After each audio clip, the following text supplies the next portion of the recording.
మన అనుదిన జీవితాల్లో ఇక్కడ మీరు ఈ అధ్యాయం మరల చదివితే, నేను ఎన్ని చేసినా మీరు నా వైపు తిరగకపోతే అన్న మాటలు చాలా పర్యాయాలు కనబడుతున్నాయి. మన జీవితాల్లో కూడా అలాంటివే కనబడుతున్నాయి. సో ఇది 5వ పాఠం, ఆమోసు గురించి. మొదటి పరిచయం గురించి చెప్పాను, ఆమోసు గ్రంథ వివరణ చెప్పాము. మొదటి అధ్యాయం 2వ లెసన్గా న్యాయం యొక్క గర్జన గురించి చెప్పాం. 3వ పాఠంగా 2వ అధ్యాయంలో దేవుడు తన సొంత ప్రజలకు తీర్పు తీరుస్తాడు అని చెప్పాం. 4వ పాఠంగా 3వ అధ్యాయంలో నేను మిమ్మల్ని ప్రత్యేకంగా ఎరిగితిని, అందుకే మిమ్మల్ని ప్రశ్నిస్తున్నాను అన్న అంశాన్ని జ్ఞాపకం చేసుకున్నాం. ఈరోజు 5వ పాఠం, చెవిటి హృదయం వల్ల కలిగే ప్రమాదం. దేవుడు హెచ్చరికలను నిర్లక్ష్యం చేయవద్దు అనేది ఈరోజు యొక్క సంశయం. ఇంకా ఎన్నిసార్లు హెచ్చరించినా చెవిటి పావు వల్లే ఉన్నారని మనం కీర్తనలో చదువుకున్నాం కదా. అలాగా ఈ దేవుని వాక్యంలో పోయిన వారు చదువుకున్నాం 58వ కీర్తనలో చెవిటి పాము వల్లే ఉన్నారని. ఇప్పుడు అలాంటిదే చెవిటి వాళ్ళలాగా దేవుడి యొక్క ప్రవక్తల వచనాలను వినుకుంటా ఉన్నవారి గురించి ఇక్కడ చెప్తున్నారు. సో ఈ 4వ అధ్యాయంలో 4వ అధ్యాయాన్ని 4 భాగాలుగా, మొదటి భాగం ఏంటంటే స్వార్థపూరిత విలాసాలు అని 4వ అధ్యాయం మొదటి 3 వచనాలు, 1వ వచనం నుంచి 3వ వచనం వరకు చదువుతున్నాం. రెండవది 4-5 వచనాల్లో వేషధారణతో కూడిన భక్తి అనేది చదువుకున్నాం. మూడవది దేవుని యొక్క క్రమశిక్షణను పదే తిరస్కరించడం వల్ల వచ్చేటువంటి నష్టాలను గురించి మనం చూద్దాం. అది 6వ వచనం నుంచి 11వ వచనం వరకు. చివరిగా 12వ వచనం నుంచి 13వ వచనంలో దేవుని ఎదుర్కోవటానికి సిద్ధంగా ఉండండి అని ఒక 4 మాటలు ఈ అధ్యాయంలో నుంచి మీ గమనాన్ని తీసుకురావాలని ఆశపడుతూ ఉన్నాను. సో ప్రవక్త అయిన ఆమోసు మన ఒక సామాన్యమైనటువంటి పశువుల కాపరి అని మనం చెప్పుకున్నాం. ఇశ్రాయేలీయుల ప్రజలు పైకి ఎంతో గొప్పవారు అయ్యారు, ఐశ్వర్యవంతులయ్యారు, యుద్ధాల్లో గెలిచారు, భక్తిని కూడా కనపరిచేవారు అయినప్పటికీ లోపల ఆధ్యాత్మికత క్షీణించింది అనేది ఈ అధ్యాయం. పైకేమో భక్తిని కనపరిచేవారు. ఈ 4వ అధ్యాయం దేవుడు తన ప్రజలను తన వైపు తిప్పుకోవటానికి చేసిన ప్రయత్నాలు, వారు చూపినటువంటి మొండితనాన్ని తెలియజేస్తుంది. సో ఈ అధ్యాయం మరి కొద్దిగా మనం కాన్సన్ట్రేటెడ్గా మనం వింటే కొంచెం మనకు కూడా ఎన్ని వార్నింగ్లు మనము వినలేదు అని చూద్దాం. మొదటి 3 వచనాలు చదువు. మొదటి 3 వచనాలు, 4వ అధ్యాయం మొదటి 3 వచనాలు చదువుదాం. సోమ్రోను పర్వతమునున్న బాషాను ఆవులారా, దరిద్రులను బాధపెట్టుచు బీదలను నలుగగొట్టువారులారా, మాకు పానము తెచ్చి ఈడని మీ యజమానులతో చెప్పువారులారా, ఈ మాట ఆలకించుడి. ప్రభువైన యెహోవా తన పరిశుద్ధత తోడని చేసిన ప్రమాణం ఏదనగా, ఒక కాలము వచ్చుచున్నది, అప్పుడు శత్రువులు మిమ్మును కొంకుల చేతను మీలో శేషించిన వారిని గాలముల చేతను పట్టుకొని లాగుదురు. ఇటు అటు తొలగకుండా మీరందరూ ప్రాకారపు గండ్ల ద్వారా పోవుదురు, హర్మోను మార్గమున వెలివేయబడుదురు. ఇదే యెహోవా వాక్కు. Okay, thank you. నేను వాడుక భాషలో చదువుతున్నా, మీరు కూడా వాడుక భాష అప్పుడప్పుడు చదవండి. షోమ్రోను కొండ మీద ఉన్న బాషాను ఆవులారా, దిక్కులేని వారిని బాధిస్తూ బీదలను అణగదొరుకుతూ ఉన్న స్త్రీలారా, మద్యం పానం తీసుకురా అని మీ భర్తలతో చెప్పే వారులారా, ప్రభు అయిన యెహోవా తన పవిత్రత తోడని ఇలా ప్రమాణం చేశాడు, శత్రువులు మిమ్మలను కుంకీలతో పట్టుకొని తీసుకుపోయే కాలం రాబోతుంది, మీలో మిగతా వారిని గాలాలతో పట్టుకుపోతారు, మీరంతా ప్రాకారంలో పగుళ్ళు గుండా తిన్నగా పోతారు, మిమ్మల్ని హెర్మోను వైపుకు బయట పారవేయటం జరుగుతుంది, ఇది యెహోవా వాక్కు. సో ఇప్పుడు అక్కడ ఆవులని ఎవరిని సంబోధించాడు? ఆవులని ఎవరిని? బాషాను ఆవులు అని ఎవరిని చెప్పాడు? ఓకే, అక్కడ షోమ్రోను పర్వతం మీద ఉన్న ధనిక స్త్రీలను బాషాను ఆవులారా అని ఆయన సంబోధిస్తున్నారు. అంటే వారు పేదలను హింసిస్తూ తమ సుఖాల కోసం భర్తల్ని ఇంకా మందులు తీసుకురా తాగుదావు అని ఒక గొప్ప ఇది ఒత్తిడి చేస్తున్నారు. భాషాను ఆవులు బొద్దుగా ఉంటాయంట, నునువుగా ఉండేటివి. ఇస్రాయేల్లో దట్టమైన గడ్డి మైదానాల్లో అవి మేసేటువంట. సో ఇక్కడ ప్రవక్త ఇస్రాయేల్లోని ధనిక స్త్రీలను ఆ ధనిక బాగా బలిసినటువంటి ఆవులతో ఆయన పోల్చి చెప్తూ ఉన్నాడు. పాపం అక్కడ ఏమైందంటే వాళ్ళు పేదవాళ్ళని తొక్కేసి విలాసవంతమైన జీవితాన్ని గడిపేవారంట. అది అక్కడున్న అంశం ఏంటంటే బీదలను, ఆ స్త్రీలు అతి శ్రేష్టమైన వాటిని భుజిస్తూ పేదలను అసలు తినటానికి కూడా ఏమన్నా ఉందో లేదో కూడా వాళ్ళు పట్టించుకోకుండా, లెక్క చేయకుండా చూసేవారుగా ఉన్నారు. మద్యపానం తాగేవారు. పేదలు తమ ఇంటి వాకిళ్ళపైనే వాళ్ళు మరణిస్తూ ఉంటే ఈ స్త్రీలు మాత్రం సుఖ సంతోషాలతో మరి వారు మనసు పెట్టేవారుగా వారు ఉన్నారు. ఇలాంటి ఇలా ప్రమాణం చేశారనమాట. అంటే సర్వాతీతుడు గంభీరమైనటువంటి నిశ్చయమైన రీతిలో ఎందుకు మాట్లాడుతున్నాడంటే మనుషులు ఈ విషమ పరిస్థితిని తప్పకుండా తమ పైకి రాబోయే ప్రమాదాన్ని అర్థం చేసుకోవాలని దేవుడు పేదలంటే కరుణ, అందువల్లే ఎవరైనా వారిని బాధిస్తూ ఉంటే ఆయన గమనిస్తుంటాడని, ఒకనాడు కోపం వస్తే ఆయన లేచి వారిని శిక్షిస్తుంటాడని బైబిల్ చెప్తుంది. పేదలంటే దేవుడికి ప్రేమ అని. వాళ్ళు అంటాడు ఇక్కడ ఎలా పడతాడు, కొంకీళ్ళతో అంటాడు. అంటే కొంకీళ్ళతో వాళ్ళని లాక్కుపోతాడు అంటాడు. ఆ యుద్ధంలో పట్టుకున్నాను. ఒకసారి దీనికి రెఫరెన్సెస్ చదవండి. దినవృత్తాంతాలు 2వ గ్రంథం 33:11 చూడండి. కాబట్టి యెహోవా అష్షూరు రాజు యొక్క సైన్యాధిపతులను వారి మీదికి రప్పించెను. మనష్షే తప్పించుకొని పోకుండా వారు అతని పట్టుకొని గొలుసులతో బంధించి అతనిని బబులోనునకు తీసుకొని పోయిరి. సో ఇది నెరవేర్చబడింది. వాళ్ళందరినీ కూడా గొలుసులతో కట్టి వాళ్ళని కొంకీలతో తీసుకుని వెళ్ళారు. ఇక్కడ హెచ్చరిక ఏమంటున్నాడంటే దేవుడు పరిశుద్ధత తోడని ప్రమాణం చేసి శత్రువులను మిమ్మల్ని బందీలుగా తీసుకువెళ్తారని వాళ్ళని హెచ్చరిస్తున్నాడు. అయినా వాళ్ళు దాన్ని పట్టించుకోలేదు. సో దేవుడు బీదల మొర అంగీకరిస్తాడంటే సామెతల గ్రంథంలో ఒక మాట చదవండి, 21:13. దరిద్రుల మొర వినక చెవి మూసుకొని వాడు తాను మొర్ర పెట్టినప్పుడు అంగీకరింపబడడు. సో దరిద్రుని మాట మొర ఎవరైనా వినలేదనుకో, వాళ్ళు దేవుడికి మొర పెట్టినప్పుడు దేవుడు వాళ్ళ మొర వినడు అనేది అక్కడ రాసింది. సో ఎవరైనా ఆపదలు ఉంటే వాళ్ళ మాట, వాళ్ళ భావన, వాళ్ళ యొక్క వినరు మీరు. సో ఇక్కడ ఆయన చెప్తున్నది ఏంటంటే స్వార్థపూరితమైన విలాసాలకి ఎక్కువ ప్రాధాన్యత ఇచ్చారు, కానీ దేవుని బీదలకి లేకపోతే మిగిలిన వారికి అవసరతల్లో ఉన్న వారిని వాళ్ళు పట్టించుకోలేదు అన్నది దేవుడు ఇక్కడ వారి మీద నేరం చూపిస్తున్నాడు. రెండవది వేషధారణతో కూడిన భక్తి, the mockery of empty religion. వాళ్ళు భక్తిపరంగా ఆచరించేవాళ్ళు. ఓకే, భక్తి, చాలా భక్తి ఉన్నట్టుగా వారు 4-5 వచనాలు చదువుతాను చూడండి. ఆమోసు గ్రంథం 4వ అధ్యాయం 4-5 వచనాలు.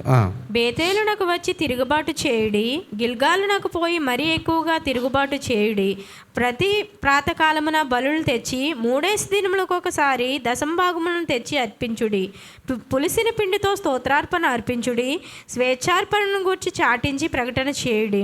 ఇశ్రాయేలులారా, ఇలాగున చేయటం మీకు ఇష్టమై ఉన్నది, ఇదే ప్రభువైన యెహోవా వాక్కు. ఎంత మంచి విశ్వాసులు చూడండి. వాళ్ళు ఎన్ని రోజులకు ఒకసారి దశంభాగం తెస్తారంట.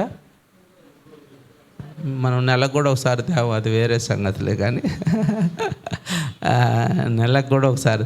సో ఈ 3 రోజులు అంటే ఎంత భక్తి ఉందో చూడండి వాళ్ళకి. 3 రోజులకు ఒకసారి ప్రభువుకి దశంభాగం తెస్తారు, తర్వాత బలులు తెస్తారు, పులిసిన పిండితో స్తోత్రార్పణలు వాళ్ళు అర్పిస్తారు. అంటే they were very religious people.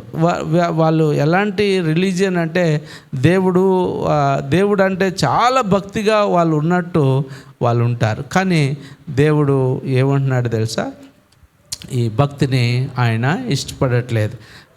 ఏంటంటే నిస్సారమైనటువంటి భక్తి దేవుడికి అసహ్యం, జీవము లేని ఆచారం. దేవుడు ఇశ్రాయేలీని ఇక్కడ బేతేలు మరి గిల్గాలుగా వెళ్ళమని పిలుస్తున్నాడు. అయితే అది ఆయన వెతకడానికి కాదు, వారు చేస్తున్న పాపాన్ని మరింత పెంచుకోవటానికి. ఇశ్రాయేల్ చరిత్రలో అవి అత్యంత పవిత్రమైన ప్రదేశాలు, కానీ కాలక్రమేణా అవి కేవలం ఆచారాలకు మూలంగా మారాయి. ప్రజలు మందిరానికి క్యాలెండర్ను పాటిస్తున్నారు కానీ దేవుని హృదయాన్ని గాయపరుస్తున్నారు. మనలో కూడా ఆదివారం క్యాలెండర్ని పాటిస్తాం కానీ దేవుని హృదయం. సో నిస్సారమైన భక్తి అంటే ఇలాగ పైన పటారం లోన ఏమంటారు, పైన పటారం లోన లొటారు అని ఒక సామెత ఉంది. ఇది చూడటానికి అందంగా ఉంటుంది కానీ లోపల ఏమి ఉండదు. Empty religion is like a beautifully wrapped gift box that is completely empty inside. It has the appearance of value but it offers no substance. So బయట భక్తి చాలాసార్లు మనం భక్తిగా ఉంటాం. ఒకటి చేయాలని వారు నిర్ణయం చేసుకున్నారని దేవుడికి తెలుసు. సరే ఆ ప్రకారమే చేయండి అని ఆయన అంటున్నాడు. సో వారు హృదయాన్ని కఠినపరుచుకున్నారు. ఎన్ని చెప్పినా ప్రసంగం ఎక్కట్లేదు, ఎన్ని చెప్పినా దేవుని మాటలు వాళ్ళకి ఎచ్చట్లేదు. అందుకని రోమా 1:28 ఒక మాట ఉంది చూడండి. రోమిలికి రాసిన పత్రిక 1:28, మీ హృదయ కాఠిన్యమును బట్టి మీరు చేయండి అంటాడు అక్కడ చూడండి. మరియు వారు తమ మనస్సులో దేవునికి చోటియ నొలకపోయిరు గనుక చేయరాని కార్యములు చేయుటకు దేవుడు భ్రష్ట మనస్సుకు వారిని అప్పగించెను. సో ఇక్కడ దేవుడు వారికి వ్యంగ్యంగా పలుకుతున్నాడు. ఏకైక నిజ దేవునికి దేవుని ప్రజలు ఒకప్పుడు బేతేల్లో గిల్గాల్లో మరి వారి యొక్క చిహ్నాలు పెట్టేవారు. సో తర్వాత వాళ్ళు ఏం చెప్పారు, గొప్పలు చెప్పుకునేవారంట. దేవుడు నిషేధించిన దాన్ని, ఆయనకు అసహ్యమైన దాన్ని వారు చేస్తున్నారు. పైగా దాన్ని చేయడంలో తమ పట్టుదల విశ్వసనీయత గొప్పగా వాళ్ళు చెప్పుకుంటున్నారు. మనుషుల మనసుల హృదయాలు ఇంత వక్రంగా అయిపోయాయి. సో ఇక్కడ బేతేలు గిల్గాలు వంటి పుణ్యక్షేత్రాలకు వెళ్ళి బలి అర్పించటం గురించి ఆమోస్ ఇక్కడ వ్యంగ్యంగా ఆయన చెప్తున్నాడు. సమస్య ఏంటంటే ప్రజలు నియమనిష్టలతో బలులు అర్పించుతున్నారు కానీ అది కేవలం లోకానికి చూపించటం కోసమే. అది మీకు ఇష్టం కదా అంటాడు అక్కడ, అది మీకు ఇష్టం కదా అంటాడు. వారు ఆరాధనలో దేవుని పట్ల వాళ్ళకి భయం లేదు, దేవుని పట్ల వాళ్ళకి గౌరవం లేదు. ఇక్కడ హెచ్చరిక ఏంటంటే హృదయం లేని ఆరాధన, హృదయపూర్వకంగా రాని ఆరాధన దేవునికి ఇష్టం లేదు అనేది ఆయన చెప్తున్నాడు. చూడండి ఒకసారి మత్తయి సువార్త 15వ అధ్యాయం 7-9 చదువుదాం. వేషధారులారా, ఈ ప్రజలు తమ పెదవులతో నన్ను గనపరచుదురు గాని వారి హృదయం నాకు దూరంగా ఉన్నది. మనుష్యులు కల్పించిన పద్ధతులు దైవోపదేశములను బోధించుచు వారు నన్ను వ్యర్థముగా ఆరాధించుచున్నారు అని యెషయా మిమ్మును గూర్చి ప్రవచించిన మాట సరియే అని వారితో చెప్పి. చాలు మా మాట చాలు. ఓకే. సో ఇక్కడ ప్రజలు పెదవులతో ప్రభువుని ఆరాధిస్తున్నారు కానీ వారి హృదయంలో దేవునికి ఎంతో దూరముగా ఉన్నాయని దేవుని మాటలు చెప్తున్నాయి. ఇక్కడ 3 మాటలు మీకు చెప్పాలి. బలి అర్పణ కేవలం స్వయం తృప్తి కోసం మాత్రమే అయినప్పుడు, అంటే ఇశ్రాయేలీయులు ఎంతో ఉత్సాహంగా దశంభాగాలు కృతజ్ఞతా బలులు అర్పిస్తున్నారు. అయితే వారి అసలు ఉద్దేశాలు ఆమోసు బయట పెట్టాడు. ఏంటంటే ఇది మీకు ఇష్టం కదా. చూడండి 4వ అధ్యాయం 5వ వచనంలో ఉందన్నమాట, మీకు ఇష్టం కదా అని. లాస్ట్లో చూడండి, ఇలాగ చేయుట మీకు ఇష్టమై ఉన్నది, ఇదే ప్రభువైన యెహోవా. అంటే వారి భక్తి దేవుణ్ణి సంతోషపెట్టడానికి కాదు, మనుషులను సంతోషపెట్టడానికి. ఆయన చూడు ఎట్లా సేవ చేస్తున్నాడో, ఆయన చూడు ఎలా మాట్లాడుతున్నాడో, ఆయన చూడు ఎంత దేవుడికి ఇచ్చాడో, లేకపోతే ఆయన చూడు అని మనుషులను సంతోషపెట్టడానికే.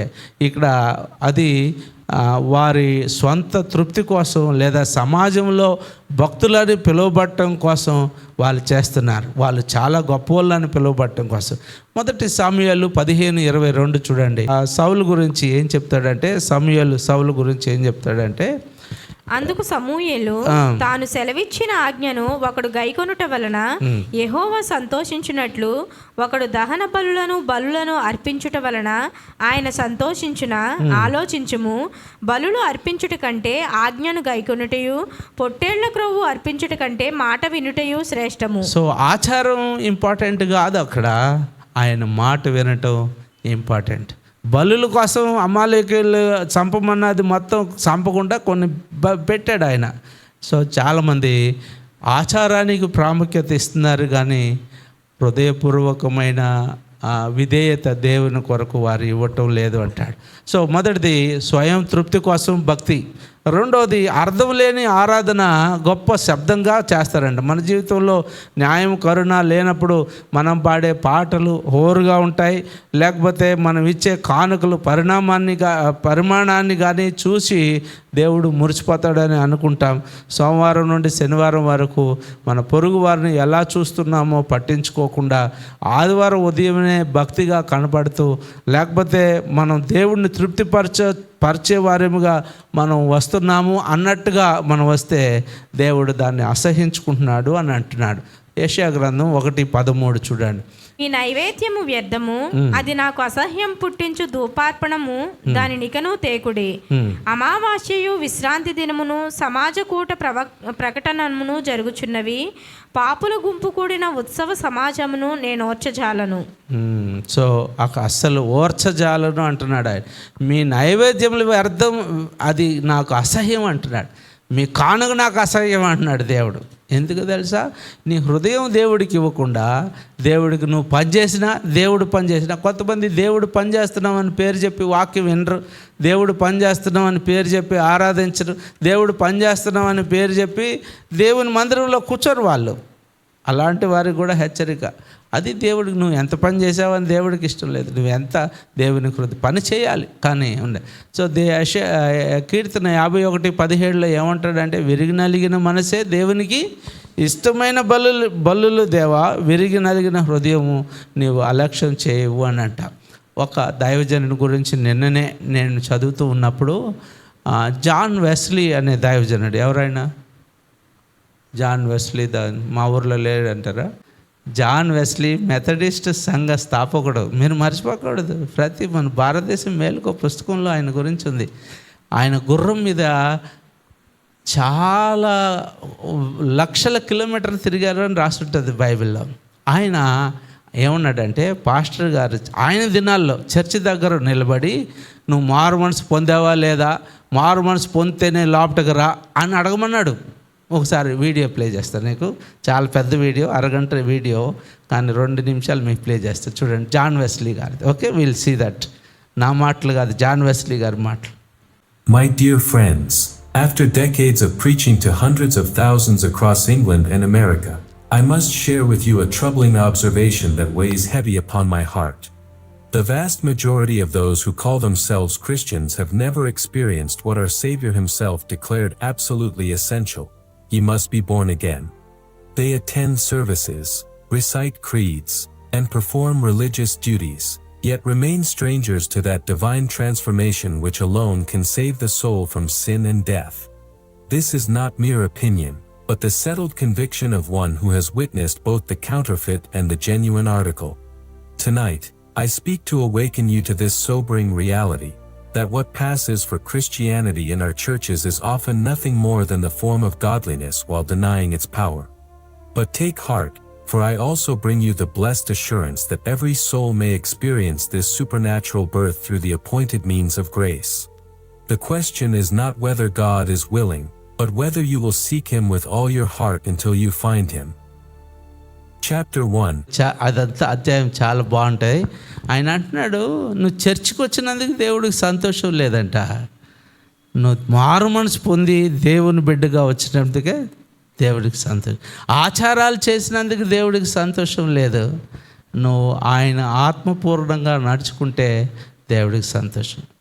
ఆ వీడియో మీకు కావాలంటే నన్ను అడగండి, నేను పంపిస్తాను. చాలా పవర్ఫుల్ వీడియో. 1800s చెప్పిన మాట. ఆయన ఏంటంటే, చాలామంది సార్ పాస్టర్ గారి కట్టెత్తుకొని నిలబడమన్నాడు ఒక ఆయన. అక్కడ గేటు దగ్గర ఉండు, మారు మనసు పొంది సరిగా చేయకపోతే సంఘానికి దేవుడు హైయెస్ట్ అథారిటీ ఇచ్చాడు. ఓకే, సంఘానికి ఏమి ఇచ్చాడు? దేవుడు గొప్ప అధికారాన్ని ఇచ్చాడు. ఈ అధికారాన్ని దుర్వినియోగం చేసుకోవడానికి నామకార్థ క్రైస్తవులు వస్తే రానీకని అంటాడు ఆయన. ఎందుకు వాళ్ళు రావటం? కొంతమంది అంటారు కదా, నువ్వు ఎందుకురా భూమికి భారం అని. వాళ్ళు ఎందుకు చర్చికి భారం? వాళ్ళ పేరు చెప్పుకొని వాళ్ళు ఇచ్చే డబ్బుల కోసం కాదు, వాళ్ళకు ఉండే సంఖ్య కోసం కాదు. మనకు ఎందుకు ఇంత సంఖ్య ఉందని మనకు ఎందుకు చెప్పాలి? వాళ్ళు మారు మనసు పొందకపోతే వాళ్ళ వల్ల సంతోషం లేదు, పరలోకం రారు. సో ఆయన అంటాడు, అలాంటి వాళ్ళ భక్తి వేస్ట్. వాళ్ళు అన్నీ చేస్తారంట, చర్చికి వస్తారు, దశమ భాగాలు ఇస్తారు, ఆచరణ క్రీడ్ చదువుతారు, ఇంకేంటి అన్నీ చేస్తారు. కానీ ప్రభువును మాత్రం సొంత రక్షకునిగా అంగీకరించాడు. మొన్న నేను బెంగళూరులో ఉన్నప్పుడు ఒక మాట చెప్పాడు ఆయన, నన్ను బాధేసింది. యవనస్తుల మీటింగ్ ఒకటి పెడదామని, కేరళ రాష్ట్రం నుంచి ఎంతమంది వస్తారంటే మా రాష్ట్రంలో యవనస్తులు లేరు సార్ అని చెప్పాడు ఆయన.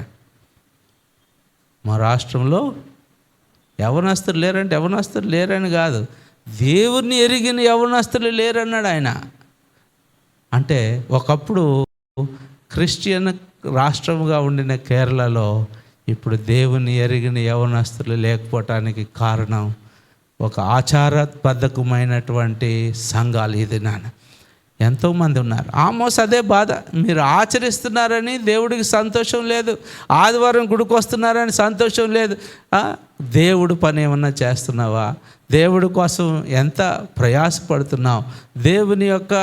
దేవుని నువ్వు సొంత రక్షకునిగా ఎరిగావా ఎరగలేదా అన్నదే జాన్ వెస్లీ గారి యొక్క ఈ థింగ్. ఇక్కడ చూడండి 3 మాటలు ఆయన. He after warned that church attendance is not equal to salvation. అంటే ఏమంటారు, సంఘ ఆరాధనకు హాజరవటం రక్షణకు సమానం కాదు. మొదటిది. రెండోది, baptism alone does not guarantee spiritual birth. నువ్వు బాప్టిజం తీసుకున్నంత మాత్రాన పెళ్లి కోసమో ఉద్యోగం కోసమో తల్లిదండ్రులు బాధపడో లేకపోతే అందరూ తీసుకుంటున్నారని నువ్వు తీసుకున్నంత మాత్రాన ఇది ఆత్మీయమైన పునర్జన్మ కాదు. ఓకే, ఆత్మీయమైన పునర్జన్మ కాదు. అలాగే 3వది అంటాడు, true Christianity requires inward transformation. ఒక నిజమైనటువంటి క్రైస్తవత్వం అంటే అంతరంగంలో రూపాంతరం చెందబడిన వారే నిజమైన క్రైస్తవులు. ఈ రోజున ఆదివారం చాలా ఆత్మీయంగా ఉంటాం, సోమవారం నుంచి మన జీవితాలు ఉంటాయి. రూపాంతరం పొందిన వాళ్ళు అలా ఉండరు. లోపటైనా బయటైనా ఇక్కడైనా అక్కడైనా వాళ్ళు దేవుని యొక్క ప్రతిబింబాలుగా, they are like a shining stars లాగా పనిచేస్తారు. వాళ్ళలో ఒక మార్పు జరుగుతుంది. కాబట్టి you must be born again అంటాడు ఆయన. కాబట్టి none can be truly holy unless he is born again. మనం ఈ యొక్క 3 మాటలు హెచ్చరికలను మనం తీసుకోవాలి. ఇది ఎప్పుడు చెప్పాడు ఆయన జర్నల్లో? మే నెల 24వ తారీఖు 1738లో చెప్పిన మాట.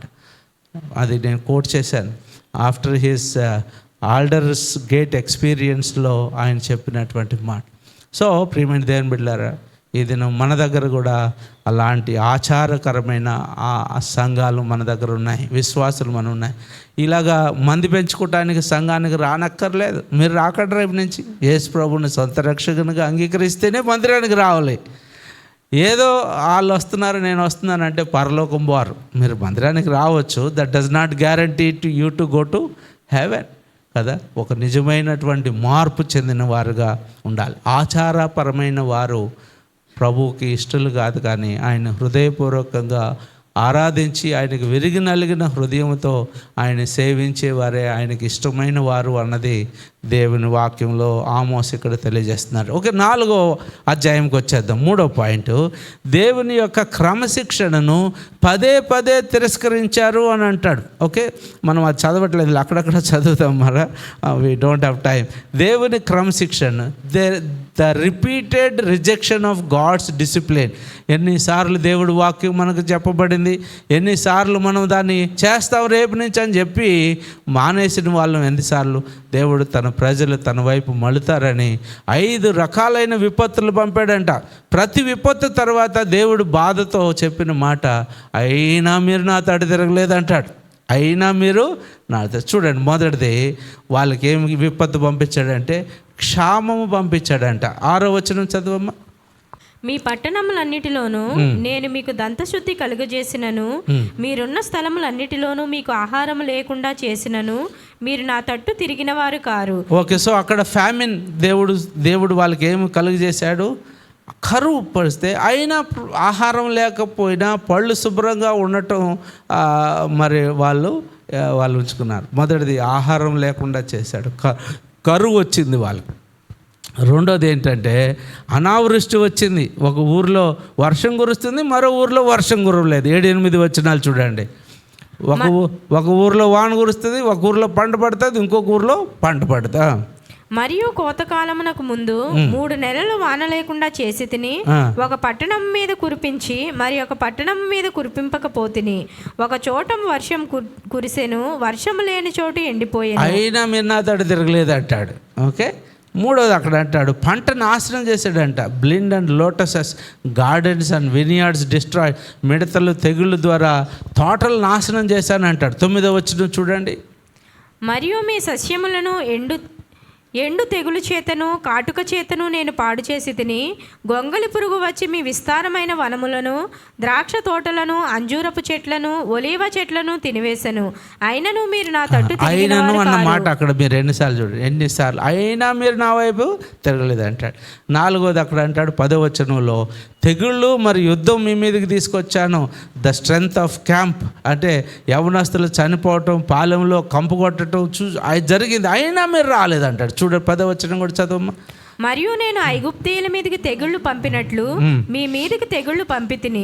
మీ దండుపేటలో పుట్టిన దుర్గంధము మీ నాసికారంధ్రములకు ఎక్కునంతగా మీ యవ్వనులను ఖడ్గము చేత హతము చేయించి మీ గుర్రములను కొల్లపెట్టించి తిని, అయినను మీరు నా తట్టు తిరిగిన వారు కారు. అయినను మీరు వైపు రాలేదు. ఇంకోటి 5వది ఆయన ఏమంటాడంటే భయంకరమైన అగ్ని పంపించాను నేను. 11వ వచనం, సొదొమ గొమొర్రా వలె నాశనం చేయటానికి, లైక్ ద బర్నింగ్ ఆఫ్ సొదొమ గొమొర్రా అన్నారు. క్యాటాస్ట్రోఫిక్ ఫైర్. చూడమ్మా 11. దేవుడు సొదొమ గొమొర్రాలను బోర్ల తోసి నాశనము చేసినట్లు నేను మీలో కొందరిని నాశనము చేయగా మీరు మంటలో నుండి తీయబడిన కొరవులైనట్టు తప్పించుకొంటిరి, అయినను మీరు నా తట్టు తిరిగిన వారు కారు. 5 రకాలైన హెచ్చరికలు దేవుడు చేస్తే వాళ్ళు ఇశ్రాయేలీలు దేవుని వైపు తిరగలేదు. మనకి ఎన్ని రకాలైన హెచ్చరికలు చేశాడు? పాస్టర్ ద్వారా చేశాడు, బైబిల్ చదవటం ద్వారా చేశాడు, లేకపోతే మరి దారిలో తోటి విశ్వాస ద్వారా చేశాడు, మీ మనసాక్షి. అయినా కూడా మనం ఏం చేస్తున్నాం? మనం చేసేదే చేస్తున్నాం కానీ దేవుని వైపు తిరగట్లేదు. ఇక్కడ పాఠం ఏంటంటే దేవుడు మనల్ని శిక్షించేది మన నాశనం కోసం కాదు, మనం మారు మనసు పొంది ఆయన వైపు తిరుగుతామని ఆయన రాస్తాడు. మనకు దేవుని వైపు ఆధారపడతామని. హెబ్రీయులకు రాసిన పత్రిక 12:5-6 వచనాల్లో తాను ప్రేమించిన కుమారుని తాను శిక్షిస్తాడని రాసుంటుంది. చూడండి ఒకసారి. నా కుమారుడా, ప్రభువు చేయి శిక్షను తృణీకరించకము, ఆయన నిన్ను గద్దించినప్పుడు విసుకకము. ప్రభువు తాను ప్రేమించు వారిని శిక్షించి తాను స్వీకరించు ప్రతి కుమారుని దండించును. సో మనం దేవుని యొక్క హెచ్చరికలు ఎన్నిసార్లు వింటున్నాం? ఎన్నిసార్లు విన్నా కూడా మనం ఒక చెవిలో విని ఒక చెవిలో వదిలేసే వారిగా ఉన్నామే కానీ దేవునికి మన హృదయాన్ని ఇచ్చేవారిగా లేము, దేవుని ఇష్టప్రకారం జీవించే వారిగా లేము. ఈ రోజున దేవుడు ఆమోస్ ద్వారా ఇశ్రాయేలీయుల్ని హెచ్చరించినట్లు ఈ దినాన్ని మనల్ని ఆయన వాక్యం ద్వారా హెచ్చరిస్తున్నాడు. ఎన్నిసార్లు గద్దించినా నువ్వు వినలేదు అంటాడు. 4వ మాట, దేవుని ఎదుర్కోవటానికి సిద్ధం కామని వారికి పిలిపించాడు. Is final call is encounter God. Amos 4:12-13 వచనాలు చదువుదాం. కాబట్టి ఇశ్రాయేలీయులారా, మీ ఎడల నేను ఇలాగునే చేయుదును గనుక ఇశ్రాయేలీయులారా, మీ దేవుని సన్నిధిని కనబడుటకై సిద్ధపడుడి. పర్వతములను రూపించువాడును గాలిని పుట్టించునువాడును ఆయనే. ఉదయమున చీకటి కమ్మజేయువాడును మనుష్యుల యోచనలు వారికి తెలియజేయువాడును ఆయనే. భూమి యొక్క ఉన్నత స్థలం మీద సంచరించు దేవుడును సైన్యములకు అధిపతియునగు యెహోవా అని ఆయనకు పేరు. సో వాళ్ళు ఆయన మాటలు, హెచ్చరికలను, శిక్షలు, విధానాలను అన్నిటినీ నిర్లక్ష్యం చేశారు. అందువల్ల అంతిమంగా శిక్షణ దేవుడు వారిపైకి వాడు పిలుస్తూ ఉన్నాడు. మొత్తంగా ఆ జాతి తప్పించుకునే మార్గం ఉండదని ఆయన చెప్తున్నాడు. దేవుడు తీర్పు ఎదుర్కొనేందుకు వారు సిద్ధపడి ఉండాలని కూడా చెప్తున్నాడు. ఇప్పుడు ఇక్కడ ఫైనల్గా మీ దేవుడు నిలబడటానికి సిద్ధంగా రండి అనటంలో అర్థం ఇదే కావచ్చు. అయితే ఇది పశ్చాత్తాపడటం అన్న హెచ్చరిక కూడా మనం చూసుకోవచ్చు. పశ్చాత్తాపానికి అవకాశం ఇస్తున్నాడు. వారు పాపాలకు విముఖుడై వారికి దేవుడు చెప్పబోయే దాన్ని వినేందుకు సిద్ధపడాలి. దేవుడు చేయమన్నది వాళ్ళు చేయాలి. చిన్న హెచ్చరికలు వినలేదు కాబట్టే ఇప్పుడు సాక్షాత్ దేవుణ్ణి ఎదుర్కోవాల్సినటువంటి సమయం వారికి వచ్చింది. ఇశ్రాయేలీయులారా, మీరు దేవుణ్ణి ఎదుర్కోవటానికి సిద్ధం కండి. దేవుని శక్తి ఇక్కడ అంటాడు, పర్వతాలు నిర్మించిన వాడు, గాలిని సృష్టించిన వాడు, చీకటిని ఉదయాన్ని మార్పు మార్చువాడు ఆయనే, ఆయన సర్వశక్తిమంతుడు. ఆ దేవుని దగ్గరకు మీరు రండి అనేది ఒక మాట. సో మనం అందరం కూడా ఎన్ని మాటలు మనం విన్నాం. ఒక రోజున దేవుని సన్నిధిలో మనం కూడా ఆయన ఎదుర్కోవటానికి వస్తున్నాం. 2 కొరింథీయులకు రాసిన పత్రిక ఒకసారి చూద్దాం. చూడండి 5వ అధ్యాయం 10వ వచనం చూడండి. ఎందుకనగా తాను జరిగించిన క్రియల చొప్పున అవి మంచివైనను సరే చెడ్డవైనను సరే దేహముతో జరిగించిన వాటి ఫలమును ప్రతివాడును పొందునట్లు మనమందరమును క్రీస్తు న్యాయపీఠము ఎదుట ప్రత్యక్షము కావలియును. సో ఇక్కడ 4 మాటలు మనం జ్ఞాపకం చేసుకున్నాం. మనందరికీ కూడా ఒకరోజు దేవుడు అవకాశం ఇస్తున్నాడు. మనందరం దేవుని వైపు నిలవాలి. ఆమోస్ 4వ అధ్యాయంలో మొదటి భాగం మన స్వార్థపూరితమైనటువంటి విలాసాలు, దేవుణ్ణి పట్టించుకోకుండా బీదవారిని తొక్కేసి ధనికులుగా వాళ్ళే స్వార్థాన్ని చూసుకుంటున్నారు. అలాంటి వారిని దేవుడు మరి విడిచిపెట్టడు అని చెప్తున్నాడు. ఆవులారా, భాషానావులారా అని పిలుస్తున్నాడు. దేవుడు వారిని బలిసిన ఆవులతో పోల్చాడు. అలాగే రెండవది, వేషధారణ అయిన భక్తి దేవుడికి ఇష్టం లేదని చూపాడు. నిస్సారమైన భక్తి ఒక మరి అపహాస్యంగా ఉంటుందని, జీవం లేని ఆచారం అని చెప్పాడు ఆయన. పైన పటారం లోన లొటారం అని చెప్పాడు. ఇలాగ దీనిలో 3 మాటలు చూసాం. బలి అర్పించటం అనేది కేవలం మనుషుల మెప్పు కోసమో లేకపోతే స్వయం తృప్తి కోసమో చేస్తున్నాం. ఆరాధన లేని శబ్దం, పాటలు పాడచ్చు, వాయిద్యాలు వాయించవచ్చు, కానీ ప్రభువు ఆరాధనకు వినడు అంటాడు. మీ నైవేద్యాలు నాకు ఇష్టం, మీ ధూపార్పణలు నాకు అసహ్యం అంటున్నాడు, నేను అంటున్నాడు. అలాగే యథార్థత కోసం ఆయన పిలుపునిస్తూ ఉన్నాడు. 3వది 6 నుంచి 11 వచనాల్లో దేవుని క్రమశిక్షణను పదే తిరస్కరించిన వారు. 5 సార్లు మీకు వార్నింగ్ ఇచ్చాను, అయినా మీరు నా వైపు తిరగలేదు. మరొక అవకాశం దేవుడు ఇస్తున్నాడు. 4వది, దేవుణ్ణి అంగీకరించడానికి, దేవుణ్ణి ఎదుర్కోవటానికి సిద్ధపడండి. ఒకరోజు దేవుడు వస్తాడు. ఆకాశాన్ని, పర్వతాలు పుట్టించిన వాడు ఆయనే, గాలిని అన్నీ పుట్టించిన వాడు ఆయనే. ఆయన ఎదుట నువ్వు నిలబడినప్పుడు నువ్వు తప్పించుకోలేవంటాడు. ఇక్కడ హెచ్చరిక ఏంటంటే, ఇశ్రాయేలీయులు మీరు దేవుని ఎదుర్కోవటానికి సిద్ధపడండి అంటున్నాడు. అలాగే మనకు హెచ్చరిక ఏంటంటే, మీ జీవితంలో జరుగుతున్న ఇబ్బందులు, దేవుడు మిమ్మల్ని పిలుస్తున్న పిలుపులేమో ఆలోచించండి. మనం ఒకవేళ కష్టాలు ఎదుర్కొంటే, సమస్యలు ఎదుర్కొంటే, అనుకున్నది జరగకపోతే బహుశా దేవునికి సమర్పించుకోవాల్సినంతగా సమర్పించుకోవట్లేదేమో. యథార్థమైన భక్తి ఆచారాల కంటే దేవుని పట్ల విధేయత ఇంపార్టెంట్ కదా. దేవునికి విధేయత, దేవుని సేవకులకు విధేయత ఇంపార్టెంట్. మారు మనసు పొందటం, దేవుని తీర్పు రాకముందే మనం దేవుని వద్దకు వస్తే ఈ ఉగ్రత నుంచి మనం తప్పించుకుంటాం. లేకపోతే దేవుని ఉగ్రతకు మనము పాత్రలు అవుతాం. ప్రార్థన చేద్దామా? తలలు వంచండి.